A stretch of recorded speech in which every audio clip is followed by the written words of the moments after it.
Sure, you may have watched other reviews of the P320 XFive SXG, but did those guys shoot it head-to-head with a bunch of other P320s and put it against the Walther PDP match steel frame or the Canik Rival S? And maybe the P226 XFive. This review does, and it starts now. Welcome back to the Humble Marksman channel. I'm David, and this is the Sig Sauer P320 XFive with the SXG, that's steel frame X grip module for the P320. This is a competition gun that is chambered in 9mm because realistically that's about the only round that matters for competitive shooting, and the grips are actually made by LOK Grips. Despite saying Sig Sauer on the grips, they're made by the good folks at LOK Grips, who make some of the finest gun grips available, especially in the practical shooting context. Since it's a P320, it is very mature as far as the market development is concerned for it. It comes with 3 21-round magazines. You've seen the Sig 21 rounders, they're decent mags, and it's got a magwell straight out of the box with the new P320 type trigger blade, and it is pretty much the nicest P320 trigger out of the box that you can get. It's still a P320 trigger, guys. It's not redefining what a P320 trigger could be, but it's a little bit nicer than the other ones. The big draw for this gun is the fact that it weighs about 50 ounces unloaded, which basically keeps this gun's mission tightly focused in USPSA in carry optics or potentially limited optics. It does have a pretty steep price tag. It should settle in around the $1,800 price point, but I imagine just like all the new guns are, it's going to be more expensive on the resale sites initially. And for full transparency, I like to talk about how guns come to the channel. This is a review gun that was sent to me by the folks at Sig Sauer. It came with the Romeo 3 Max Pro dot on it, which is excellent, by the way. There's no financial relationship between us, but they do think I'm a really cool dude, and I mean, I can't blame them. But at its core, this is just a P320, and some people love them, some people hate them. I'm not really going to try and influence you or convince you of anything other than if you practice at something every single day with the intention of getting better, you'll begin to develop mastery, and you shouldn't spend money on gear. You should invest time in developing your skills. That's all I want you to leave this video with. And a crisp high five for the other dads in the audience, and I shall honor you with this. What has 5 toes and isn't your foot?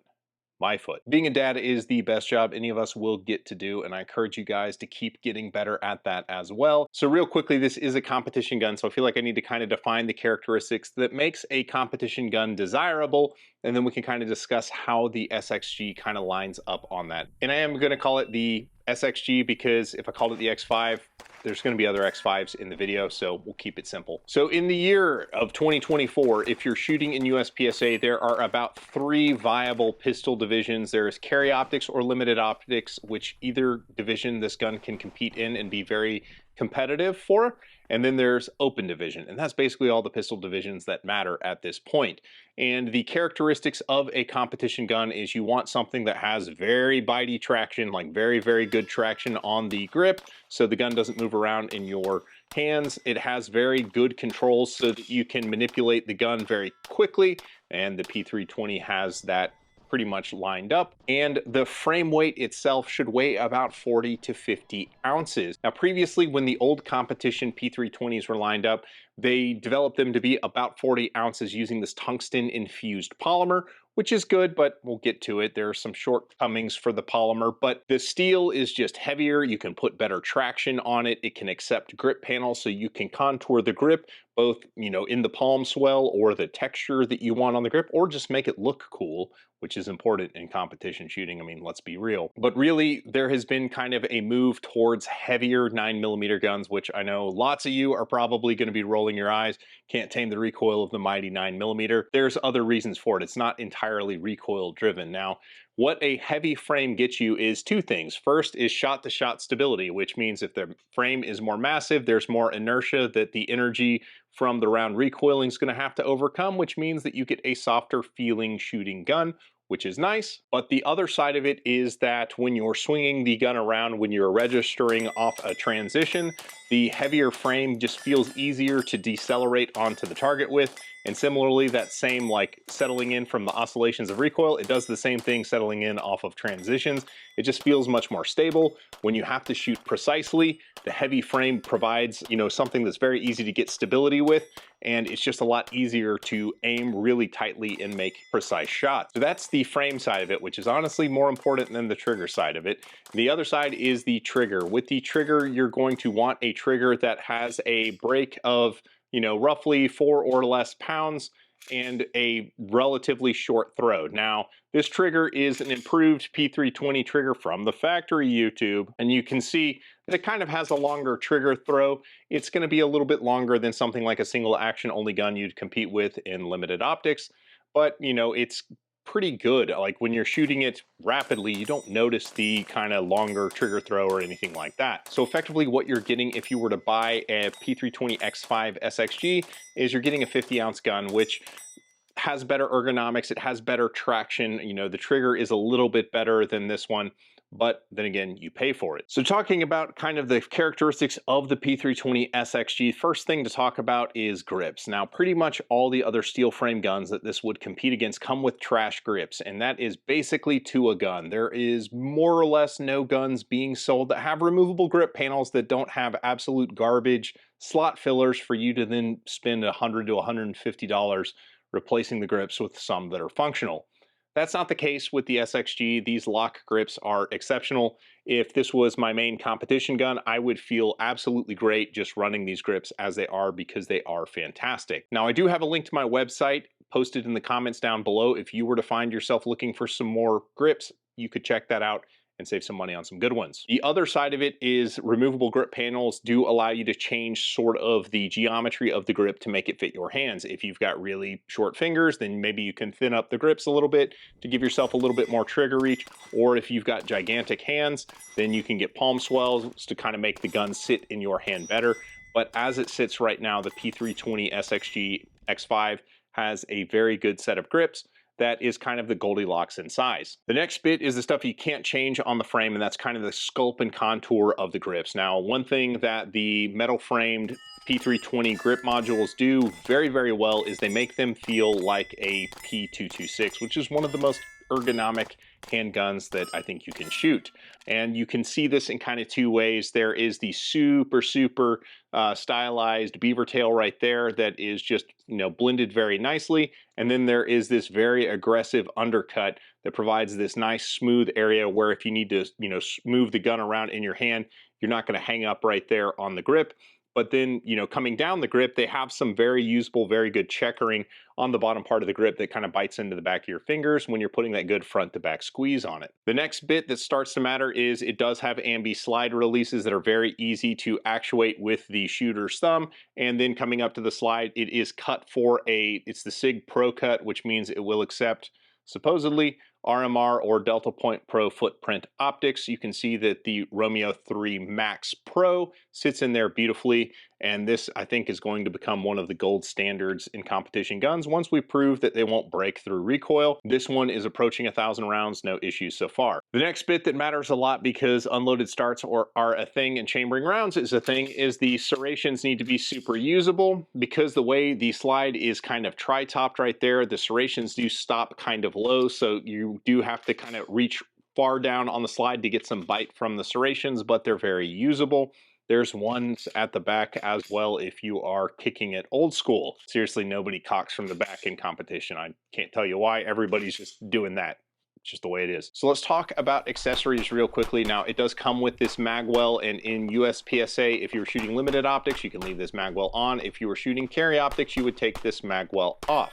It's very easily removable with a little screw right there at the back, but it opens up the grip quite a bit, making reloads very, very easy. The next bit is the magazines that it comes with. So the correct length magazine for USPSA in the two divisions that this gun is competitive in is 140 millimeters. And that means that you can get roughly 21 to 23 rounds in the tube. As it comes right here in 21 round trim, this would not be competitive. It's usable, just not competitive. You do need to get 22 to 23 rounds. It makes a difference, I promise.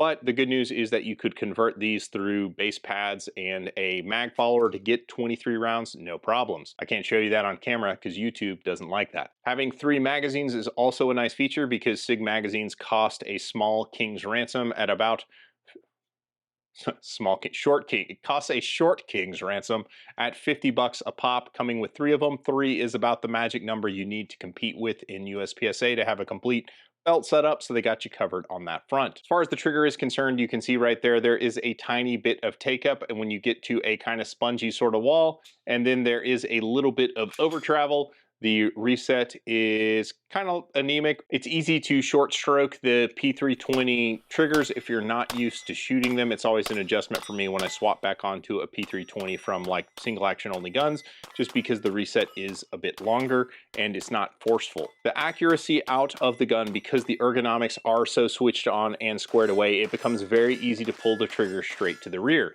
I would show you it, but I tested it at 50 and 75 yards at my not cool gun club that doesn't allow filming there because reasons. And this is the 8 MOA dot, and at about 75 yards is when the dot at 8 MOA is a little bit too big. You can still use it, but the 8 MOA is pretty awesome. But anyway, the accuracy out of the pistol is awesome. I tested it with a couple different loads. I mean, I only tested it with round nose because it is a competition gun. Tested it with 115s, 124s, and 147s. It preferred all of them.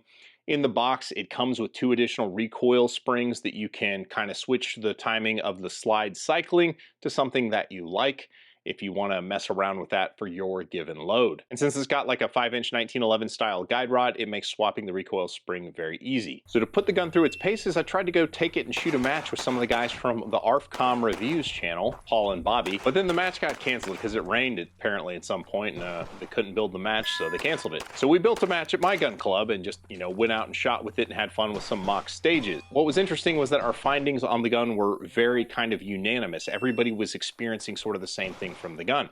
The trigger was good, not great, but it was good enough to shoot well, and the ergonomics are so switched on that it was very routine for the shots at rapid fire to show up right next to each other on the target, and that's going to be a testament to the excellent grip and the grip texture as well as the ergonomics. This has been going on all day with these boys. Everybody's putting shots right next to each other. Alpha Charlie! Not as much as you think it does anyway. Getting off my soapbox, everybody really loved the Romeo 3 Max. Now, I just want you to appreciate how low the deck height is on this optic and how big the window is. The window is absolutely massive, and the glass is super clear, and the emitter is super crisp. It's one of the best looking dots on the market. You pay for it because it costs an arm and a leg, but it is the best looking dot. Again, TBD on how it holds up to recoil. The other thing that was kind of unanimous, now I shoot a lot of guns with really aggressive grip texture. I think the grip texture on the gun is perfect. I think it's not too aggressive. After a few stages of trading the gun back and forth, the ARFCOM guys were talking about how they were kind of feeling the texture of the grip in their fingertips because it's an aggressive texture.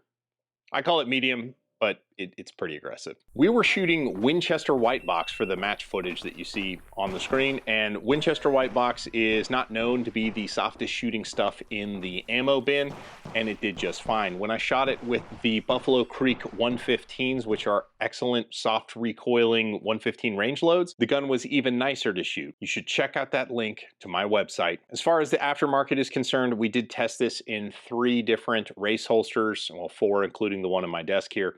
I used the Double Alpha Flex and set it up for the P320, worked just fine. Also tried the Double Alpha Max, the Big Dog Steel Carnivore, as well as the Ghost Holster Hydra. Works great in the Hydra as well, works in all of the P320s. So let's talk about comparing it to some of the other guns.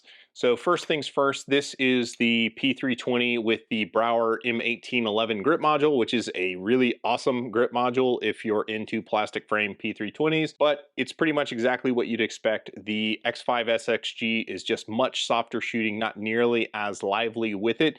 The Brauer module is absolutely fantastic and I love it. This is way more suited for duty, but this is much, much better for performance shooting. Against the P320 AXG Legion with the little slide comp stuff on there. Now, these grip modules feel exactly the same in hand.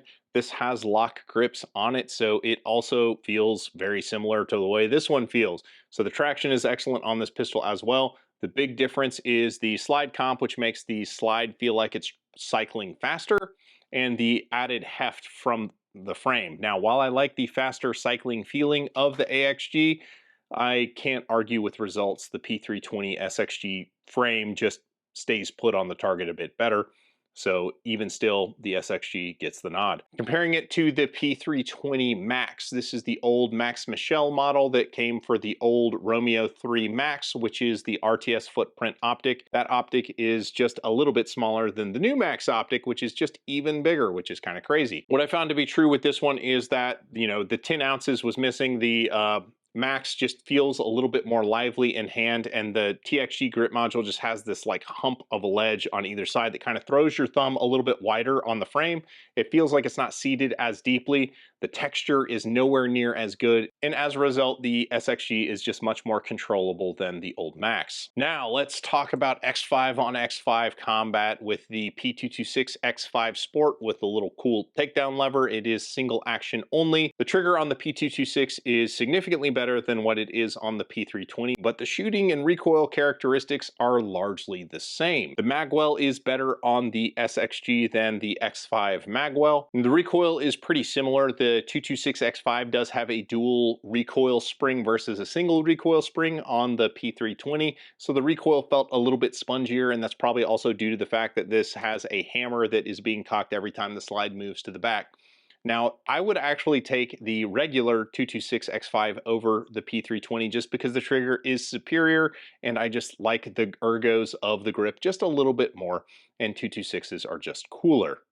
It's facts. You can't argue with facts. Comparing it to the Walther PDP match steel frame, the Walther has a superior trigger to the P320, but the grip shape is not as ergonomic as the P320, and the grips that come on the Walther are not as good as the grips that come on the P320. This is really kind of a nuanced pick, so if you're, you know, in love with the Walther trigger because they're very, very good triggers, then that would probably be a good pick for you. If you're more of a grip frame guy, I would say that the P320 has a better grip frame. You really can't go wrong. They're both really incredible guns that sell at a similar price point.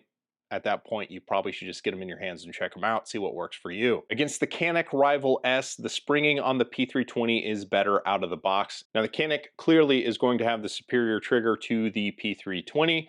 I don't particularly love the ergonomics of the stock Canik like straight blade triggers out of the box. I actually prefer the ergonomics of the Sig trigger, but the quality of the Canik trigger is significantly better. Now, where the Sig, I think, takes it away from it as far as controllability is concerned is that the Sig grip panels come right up to the bottom of the slide, whereas the Caniks stop about halfway up the grip. So there is this nice like slippery spot on the Canik frame that you don't get the benefit of your support hand taming recoil as much. So in this instance, I would say that I would actually prefer the P320. It costs twice as much money. So there's obviously a value determination to be made there. So that's a lot of information, but to me, the P320 XFive just feels like what the P320 was trying to be the whole time. Like this is like the ultimate form of the pistol. Kind of should have been having the better ergonomics that a metal frame allows with the heft of what steel should be, with amazing good grip texture on the grips, like very good grips out of the box. Just everything about it seems optimized for the competitive shooter. Like this is what a competitive gun on this platform should be. It's just absolutely fantastic. I think that the P320 probably could keep up with kind of the SAO guns in limited optics, just based on, you know, it has the characteristics of good ergonomics and good heft to it. The trigger isn't never going to be there, so you might lose a couple hundredths on the rage blasting at close range targets. But by and large, I think that this gun could probably keep up with the SAO guns in limited optics. Obviously, it comes with a very expensive price tag that's going to be out of reach for many, but I think it probably is the ultimate P320. And if you're going to compete with the P320 and USPSA, I would say that this would probably be my pick for that. Now, another gun that I think is awesome for carry optics is the Tanfoglio Stock 2 optics rating. You can watch that video here.